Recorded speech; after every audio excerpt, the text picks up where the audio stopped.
વિશ્વ ઉમિયા ફાઉન્ડેશનમાં અમદાવાદ જિલ્લા શાળા સંચાલક મંડળ દ્વારા શિક્ષણ અધિવેશનના કાર્યક્રમમાં યોજાયો છે, જેમાં આયોજકો ચાંદલોડિયા શક્તિ વિદ્યાલયના પ્રિન્સિપાલ દ્વારા કરવામાં આવ્યો, જેમાં શાળાના પ્રશ્નોની ચર્ચા વિચારણા બાબતે પ્રોગ્રામ યોજવામાં આવ્યો હતો, જેમાં ઉપસ્થિત તરીકે મુખ્ય મહેમાન તરીકે ભૂપેન્દ્રસિંહ ચુડાસમા તથા શિક્ષણ મંત્રી કુબેરભાઈ ડિંડોર, સાબરમતી વિધાનસભાના ધારાસભ્ય હર્ષદભાઈ પટેલ અને વિજલપુર વિધાનસભાના ધારાસભ્ય અમિતભાઈ ઠાકર, શિક્ષણ અધિકારી ચૌધરી તથા મધુ ડેરીના ચેરમેન ડૉક્ટર શંકરસિંહ રાણા અને ડૉક્ટર પ્રિયવદન કોરાટ તમામ અનુભવો ઉપસ્થિત રહ્યા હતા.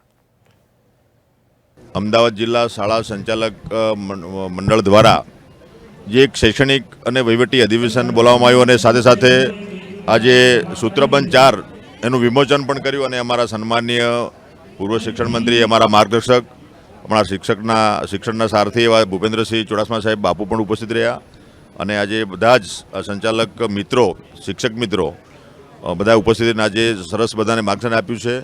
હું પણ બધાને શુભેચ્છા પાઠવું છું અને જે કંઈ નાના મોટા પ્રશ્નો હોય એમને જે મળ્યા છે એનો ઉકેલ આવનારા સમયમાં સુચારુ રીતે એનો ઉકેલ થાય એ દિશામાં અમે કામ કરીશું. સરકાર એના માટે કટિબદ્ધ છે અને સન્માનીય ભૂપેન્દ્રભાઈ પટેલ સાહેબના નેતૃત્વમાં આપણા શિક્ષણ વિભાગમાં પણ આમૂલચૂલ પરિવર્તન આપણે કરી રહ્યા છીએ અને સાથે સાથે નેશનલ એજ્યુકેશન પોલિસીના અનુસંધાનમાં જે પરીક્ષાનું સરળીકરણ પણ આપણે કર્યું છે.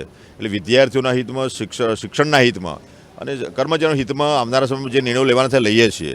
રહી બાબત જે જ્ઞાન સહાયકનો જે મુદ્દો ચાલે છે, એ જ્ઞાન સહાયક પેલા પ્રવાસી શિક્ષકની આપણી પોલિસી હતી, એમાં 10,500 આપણે મહેનતાણું આપણે આપતા હતા.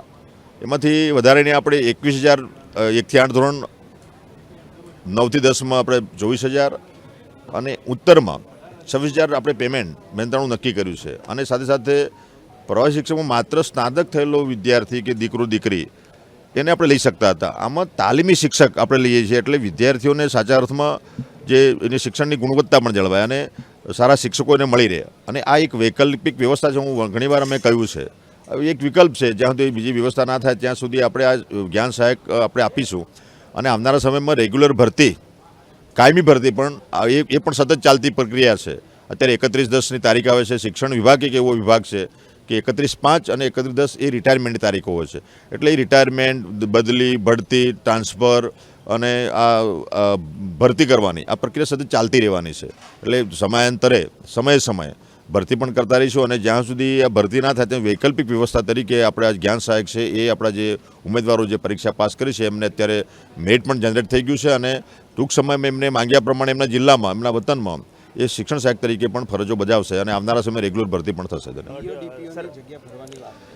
ડીઓડીપીઓ અત્યારે ઇન્ચાર્જ ચાલે છે એટલે આવનારા સમયમાં ડીઓડીપીઓ એ મેન કી પોસ્ટ છે જિલ્લાની શિક્ષણ માટે, મોનિટરિંગ માટેની. એટલે એ આવનારા સમયમાં એ જે રેગ્યુલર ભરાય એના માટેના પણ પ્રયત્નો આપણા ભૂપેન્દ્રભાઈ પટેલ સાહેબના નેતૃત્વમાં થઈ રહ્યા છે. ગરીબ બાળકો અને ગામડાના છેવાડાના બાળકોને મફત શિક્ષણ મળી રહ્યા અને મફત શિક્ષણ આપતી શાળાઓ જીવંત રહે એના માટેના અમારા જે પ્રયાસો છે એના પ્રયાસોના ભાગરૂપે અમને જાણવા મળ્યું કે રાજ્યમાં ઘણી એવી શાળાઓ કે 0 સ્ટાફ છે, કાં ખાલી પિયુન છે, કાં કોઈ એકાદો શિક્ષક છે.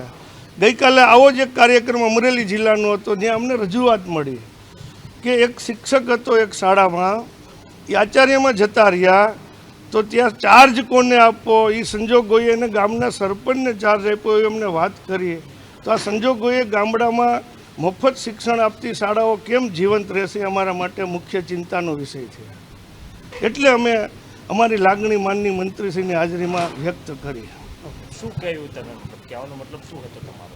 અમને કાયમી શિક્ષક આપો. અમારે જીવતા બાળકનું ઘડતર કરવાનું છે. કોઈનું ઘડતર કરવા માટે કામ ચલાવ વારંવાર બદલતો શિક્ષક ન ચાલે.